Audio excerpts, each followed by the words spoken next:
ajili ya kila eneo ambalo watu tunahitaji kwa jioni hii ya leo. Bwana, pokea sifa na heshima na utukufu. Maana ni Mungu anayesamehe, wewe ni Mungu anayehurumia, wewe ni Mungu anayetukubali tena. Asante kwa ajili ya kipaji cha neema ambacho umeikiachilia katikati ya watoto wako. Wakubali wa mama hawa, wakubali wa baba hawa, wakubali watoto hawa wa kike na wa kiume, wakubali vijana hawa walio na sababu ya kukimbilia imani mwako, katika jina la Yesu na kwa damu ya Yesu. Asante kwa ajili ya mchele wako uliomwandaa kwa jioni ya leo. Bwana, achilia ile nguvu yako tena katikati yake, anapoliachilia fundisho kwa siku ya leo, likafae katika maisha haya, likatupe kupiga hatua nyingine, tukakue kutoka imani kwenda imani, katika jina la Yesu na kwa damu ya Yesu tunaomba na kuamini. Amen. Amen. Bwana Yesu asifiwe. Nikombe ukae katika uwepo wa Bwana.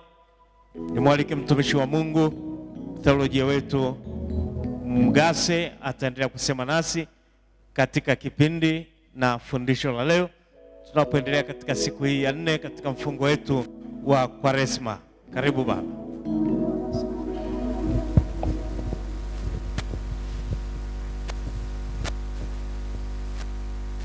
Bwana Yesu asifiwe. Bwana, haleluya. Ukiwa umetivo hivyo, unaweza ukachukua mkono wako wa kuume ukaweka kifuani, alafu unaweza ukarudia maneno haya. Sema: Bwana Yesu, ninakuhitaji, unifundishe kama upendavyo. Bwana, ninaomba fahamu zangu, akili zangu zitulie kimya mbele zako. Niko hapa kusikia neno lako la uzima, ambalo hilo litakuwa chakula cha uzima kwenye maisha yangu na hata uzima wa milele, kwa jina la Yesu. Amen.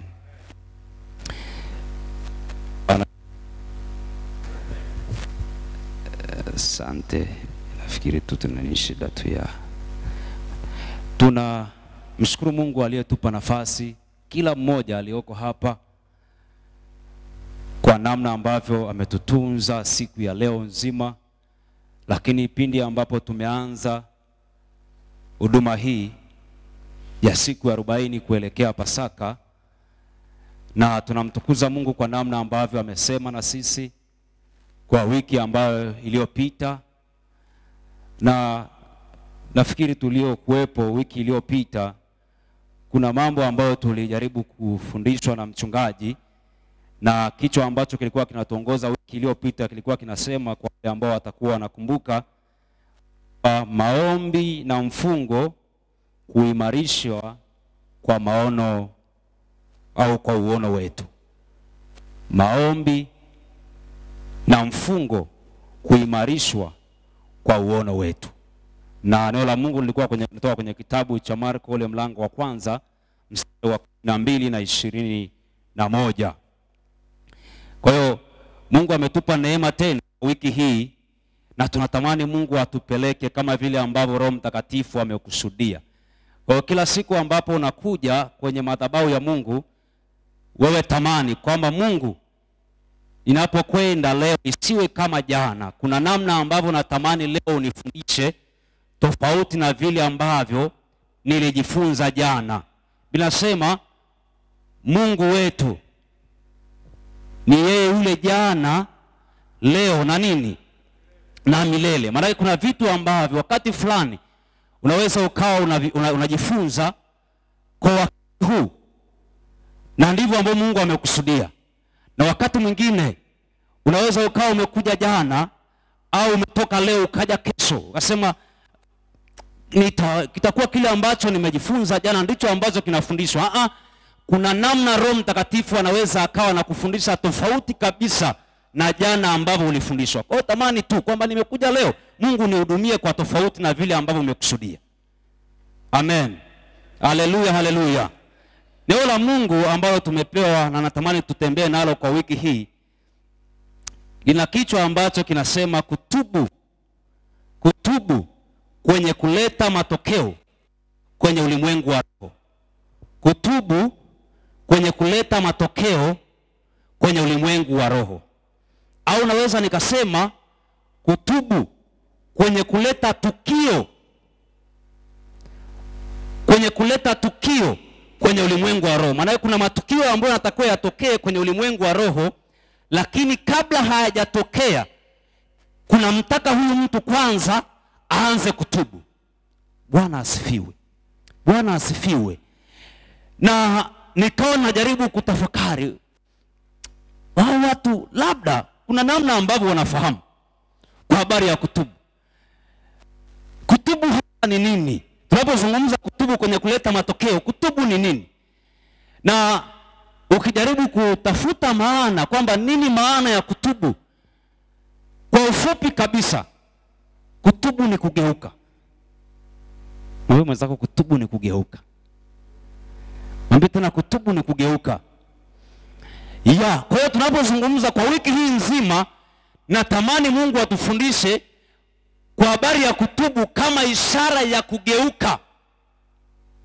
Maana kuna namna ambavyo upo, au kuna namna ambavyo nipo mimi, kuna namna ambavyo mtu fulani yupo, na kwa hiyo namna ambayo yupo kinachotakiwa kwake, kwa hiyo namna ambayo ni mbaya, maana yake haina makusudi au ina mapenzi ya Mungu, hiyo namna hiyo tunatakiwa kugeuka au kutubu. Sasa nikawa najaribu kutafakari bado kwamba natengeneza msingi ili tunavyoendelea uweze kunielewa. Kama kutubu ni kugeuka, maana yake unaweza ukageuka kwa namna ambayo unaweza ukafahamu. Sasa kugeuka ambako na kuzungumzia, kuna watu ambao tayari wako kwenye mstari wa Mungu, maana yake mstari wa kuelekea Mungu, au watu wamesimama kwenye makusudi au mapenzi ya Mungu, au sina shida nao, au hao Mungu hawana shida nao. Ana watu ambao wameenda kinyume, maana yake hawako kwenye mapenzi ya Mungu. Tunachokiangalia kwenye hii wiki nzima, tunatamani mtu atubu, lakini kulete tukio, maana yake kutokea event fulani kwenye ulimwengu wa roho. Sasa ili mtu kwanza aanze kutubu, kuna vitu ambavyo unapaswa avifahamu. Yaani tunapozungumza kutubu, kuna vitu lazima huyu mtu aanze kuvifahamu. Kwa hiyo kwanza, naye mzungumza ambaye anapaswa kutubu, kama ni mimi, kama ni wewe, kuna njia fulani ambayo ni mbaya, ambayo yani Mungu akikaa kule mbinguni sasa hivi akaitazama, yani akaanza kukuangalia, kama ingekuwa ni anatumia darubuni basi kukuangalia, akianza kukuangalia ni kama hauko sawa sawa, ni kama hatuko sawa sawa. Yani akikaa akaanza kuangalia Tanzania kwa mfano, akaanza kuiangalia ni kama hivi kuna dosari sehemu fulani. Yani akianza kuangalia kwa mfano Imo, akianza kuiangalia ni kama fulani hivi bado haijakaa sawa sawa. Kuna watu wa kutubu, wanapaswa watubu waliopo Imo. Maana akianza kuangalia akasema, hebu nipite kwenye familia ya mtu fulani sehemu fulani au Imo, akaanza kushuka kwenye hiyo familia, cha kwanza Mungu atasema kuna kitu cha kutubu hapa. Kwa hiyo ninachozungumza kwa wiki hii nzima, na Mungu atusaidie, ni kwamba tunatamani kutubu. Kuna maisha ambayo yanapaswa tulikuwa tunayaishi, ambayo Mungu anatamani tugeuke. Haleluya, haleluya, haleluya. Maana kuna maisha ambayo mimi binafsi kwamba nikijiangalia ni kama siko sawa sawa. Ninachotamani kwa Mungu kwamba Mungu, niko hapa, ninatamani kugeuka. Sasa unisikilize. Unaweza ukawa unafikiria, na mimi nikawa nafikiri, je, ni kweli kwamba kutubu na msamaha kitu kimoja? Hata ukiangalia hayo maneno ni kama hayafanani kabisa. Kutubu, msamaha. Tuende hapo kidogo. Tunapozungumza msamaha, kutubu tumesema ni kugeuka. Sasa na hapa watu wengi tunakosea. Ninatubu, nataka nigeuke. Sasa watu wengi tunatanguliza msamaha kabla ya kutubu. Sikiliza vizuri. Tunatanguliza kuomba msamaha kabla ya kutubu. ni hivi, imetokea kwa mfano mtu amekuibia, kwa mfano ni mwizi amekuibia, na alipokuibia vile vitu anavyo ndani, yani yuko navyo, yani ndani kwake hivyo vitu vipo, akaja kwako kukwambia, sasa baba fulani au mama fulani, ninaomba unisamehe. Kwa lipi? Nimekuibia vitu vyako. Gani hivyo ambavyo ameviba, alafu hivyo vitu vipo ndani? Utanielewa taratibu. Huyu mtu ana vitu viko ndani na ameviiba kwako, manake anatanguliza msamaha, lakini shida ulikuwa sio msamaha, shida ni kugeuka, kwamba nina vitu nimeweka ndani, ni vauizi. Kama ni vauizi, naweza nikaendelea kubaki navyo. Cha kwanza nigeuke. Kwa nazo kizungumza kwa wiki hii kwa habari ya kugeuka, anza kutafakari kwamba kuna mambo ambayo nikiyatazama kabisa ni kama haya mambo yananipaswa mimi kugeuka, yani niache maisha fulani. Na watu wengi tunaenda mbele za Mungu ni hivi, tunaenda mbele za Mungu kuomba msamaha, lakini bado mambo tuko nayo. Alo. Yani shida Mungu tunaomba utusamee, lakini hatujataka kugeuka. Na hapo ndipo kwenye shida. Yani hatujataka kugeuka. Tumekuja kanisani, kwa mfano, tumekuja kanisani, tuungame dhambi zetu, tunamwomba Mungu msamaha, Mungu uturehemu, tuna confess our sin. Sawa, tuna confess. Baada ya kuconfess, nini kinafuata? Yani nikaja hapa nikaomba, Mungu nisamehe, nimeiba. Mungu nisamehe, nimefanya uzinzi, kwa mfano. Alafu nikitoka hapa nikaenda tena kwenye maisha yale yale ya uzinzi. Nikuulize, umegeuka? Umeomba msamaha alafu bado una maisha yale yale? Umegeuka? Huyo mtu amegeuka. Kwa hiyo ninachozungumza hapa, yani tukizungumza abautani, ni abautani kweli. Yani nyuma geuka, ndio kutubu. Haleluya. Kwa hiyo tunachozungumza, tunatamani watu wageuke. Kama kuna maisha ambayo wanayaishi, hayo maisha basi wageuke na wamgeukie Mungu kweli kweli, na sio kugeuka tu nusu. Kama ni leftani hivi, kama ni rightani hivi, lakini yani hajataka kugeuka totally, kwamba bana nimeamua kugeukia msalaba kweli kweli. Na hili ndio shida ambalo tunalo kwenye kanisa leo. Wakija baba mchungaji, baba mwinjilisti, nimebarikiwa, lakini nyuma ya huyo mtu kuna vitu anavifanya na hajataka kugeuka. Sio kwamba asikii neno, analisikia, lakini shida hajataka kugeuka. Roho Mtakatifu atusaidie hapa. Bwana asifiwe. Hivi sijaanza kusoma neno, kwa hiyo somo ni kama ni refu, lakini Mungu anatusaidia, tutaenda hivyo hivyo. Naomba kwanza tuanzie na Marko 1 mstari wa 15. Tuanzie hapo. Marko 1 mstari wa 15.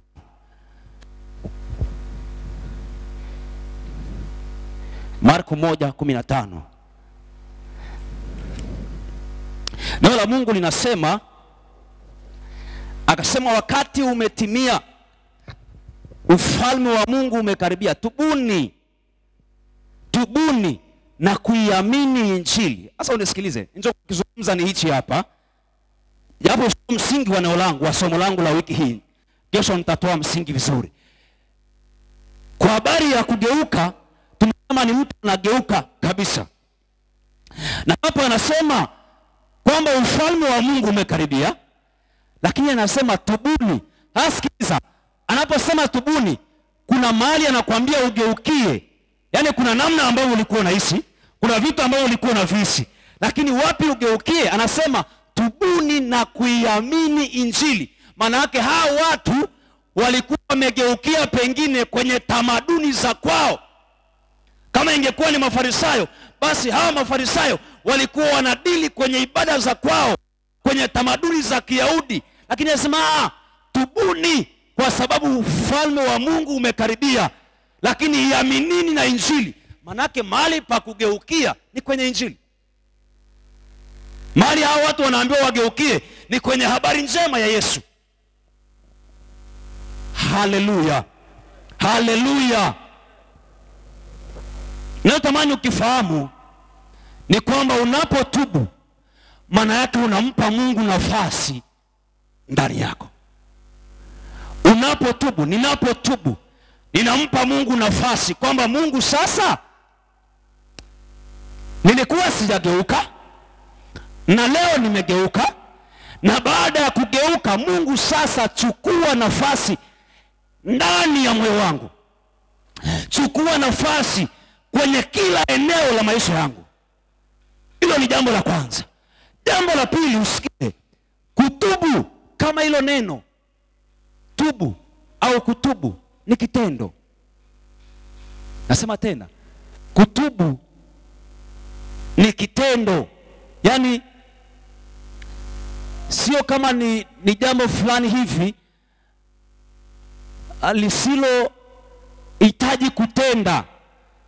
Kutubu kunaambatana na tendo lenyewe, kwamba kutubu. Fungua Luka 19. Luka 19. Kutubu ni kitendo au kinaambatana na kitendo. Luka 19 mstari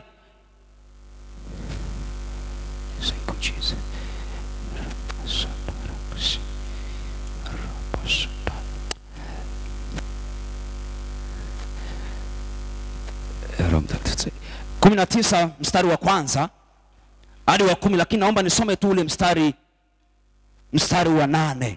Mstari wa kwanza hadi wa 10, Luka 19. Naomba nisome tu ule mstari wa 8. Biblia inasema, Zakayo akasimama akamwambia, Bwana, tazama, Bwana, nusu ya mali yangu nawapa maskini, na ikiwa nimenyang'anya mtu kitu kwa hila, namrudishia mara 4. Nazungumza hivi, kutubu kunaambatana na kitendo. Unisikilize. Zakayo, wengi tunafahamu habari yake. Wewe kwanza ameita Yesu, ghasia ni kubwa, ameenda kwenye mkuyu. Hilo nafikiri nitalizungumza kesho Mungu akitupa neema. Ameenda kwenye mkuyu. Lakini baada ya kufika kwenye huo mkuyu, amefika pale, Yesu akasema, kwa imani hii ya Zakayo, hebu shuka leo, nataka niende nyumbani kwako nikakae humo. Sasa unisikilize. Amefika nyumbani kwa Zakayo. Baada ya kufika tu, wale Mafarisayo na waandishi wakaanza kuzungumza wao wanavyofikiri kwamba anawezaje kukaa na mtu mwenye dhambi namna hii. Anawezaje kukaa? Lakini sikiliza, Zakayo kabla hata mambo mengine hayajaendelea, kuna mambo anayofanya hapa. Na sio mambo mengi, natamani uyatazame, ni hili hapa.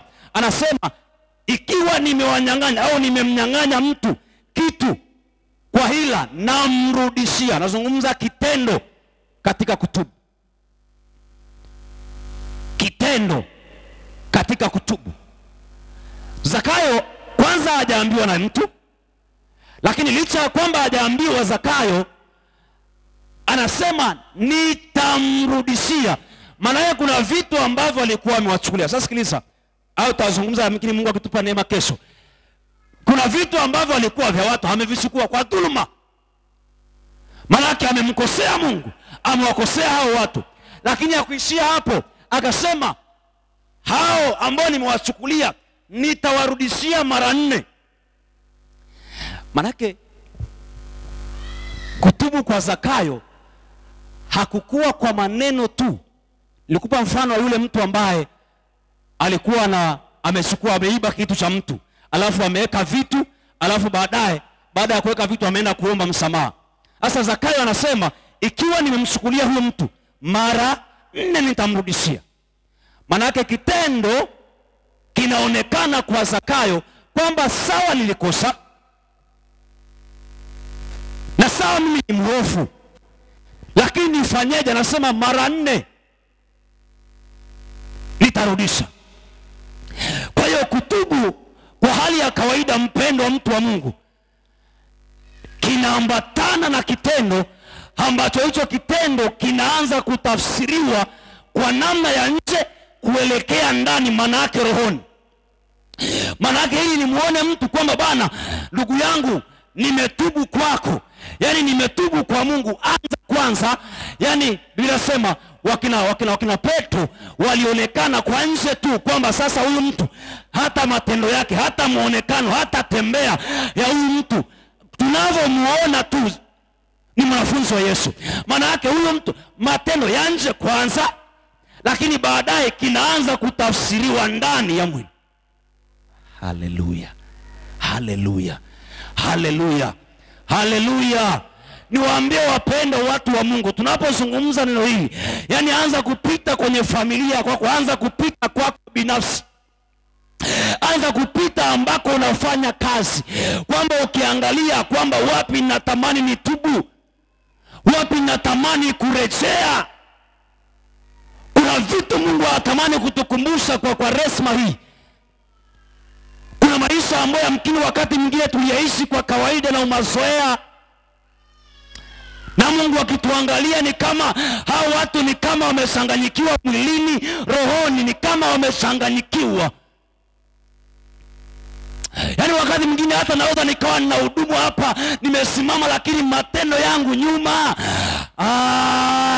Mungu anatamani kuona kanisa ambalo linatubu, ambao kilitazama hivi ni kama ninahubiri kweli, niwe ninahubiri na ninamhubiri Kristo kweli kweli.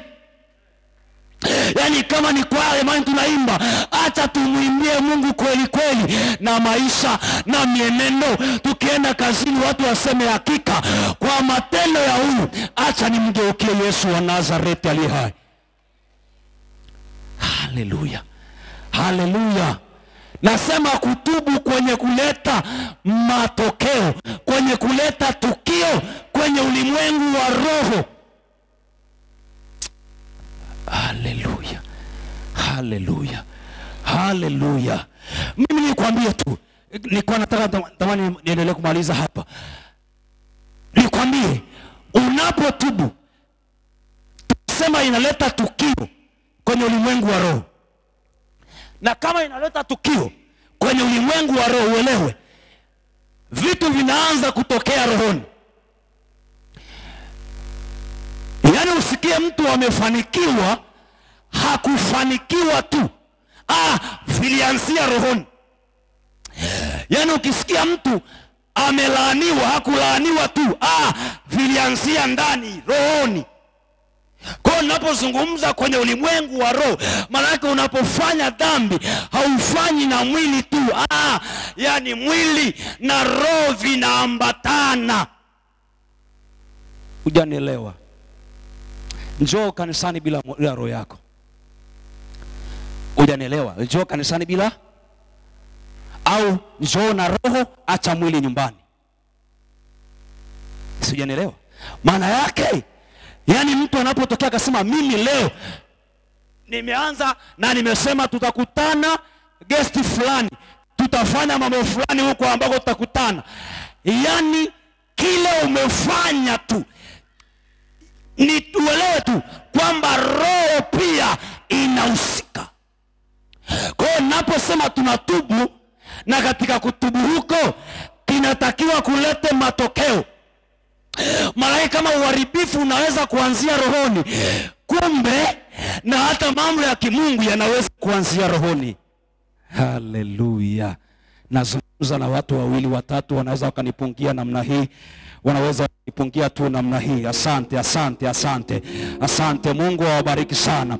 Tunatamani Mungu atupeleke kwa namna hii, na kesho Mungu atatupa neema, tutakuwa tunaendelea.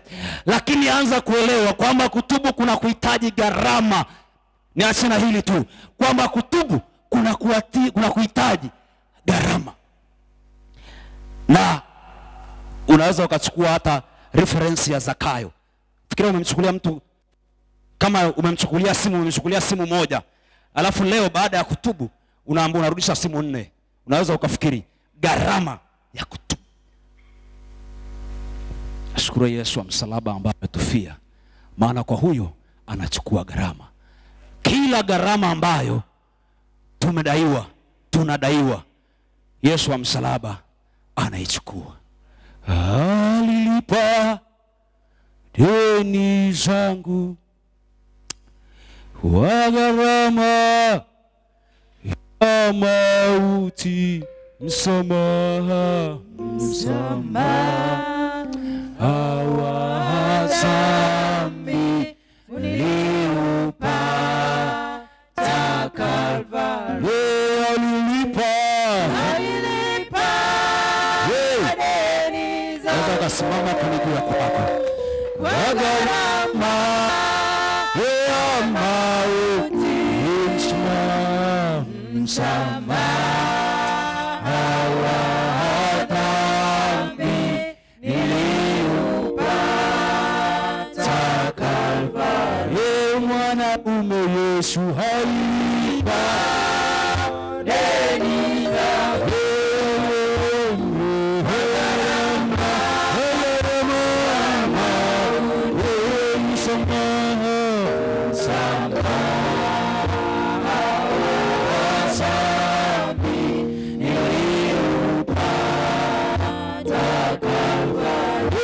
Msamaha hawa dhambi niliupata Kalvari. Alilipa. Funga tu macho yako, tulia mbele za Mungu. Wa gharama.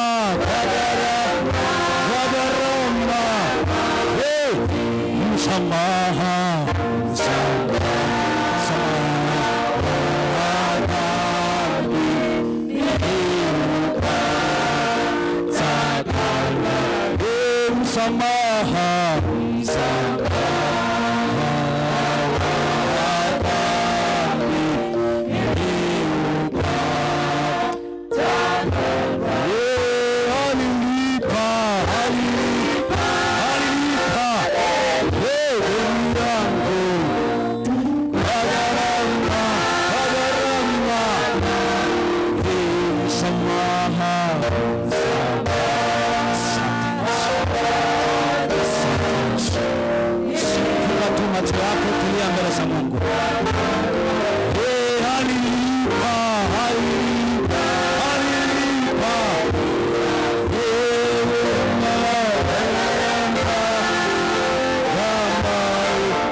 tulia tu mbele za Mungu.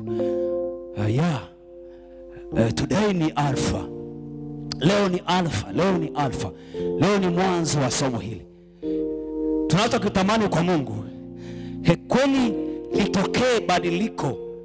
Kama ni kwako, basi litokee badiliko.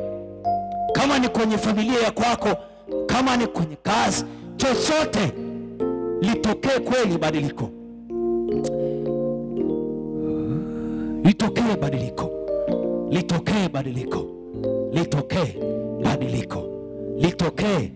badiliko. Nasema litokee badiliko. Lipokee badiliko. Roho Mtakatifu, asante kwa ajili ya siku ya leo. Asante kwa ajili ya alfa ya majira haya. Bwana Yesu, tunakushukuru.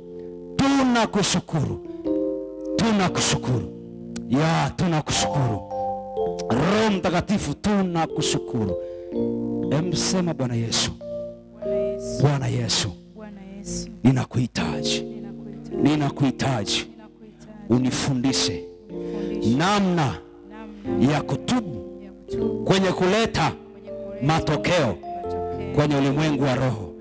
Kwenye kuleta matokeo kwenye ulimwengu wa roho.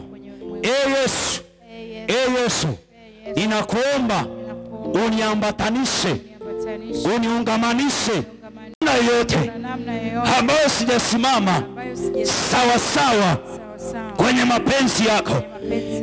Yesu, ninakuomba siku hii ya leo na wiki hii nzima, Yesu, univushe, uvushe familia yangu, uvushe maisha yangu. Ikiwa nina kazi, Yesu, univushe kwa jina la Yesu. Bwana, watoto wangu kumbuka pia, Yesu, waambatanishe na somo hili kwa jina la Yesu na kwa damu ya Yesu. Ukisikia kuomba, endelea kuomba, mwambie Mungu natamani kwenye wiki hii Yesu uniguse. Ikiwa ni huduma ya kwangu, Baba uiguse, unipe neema ya kurejea.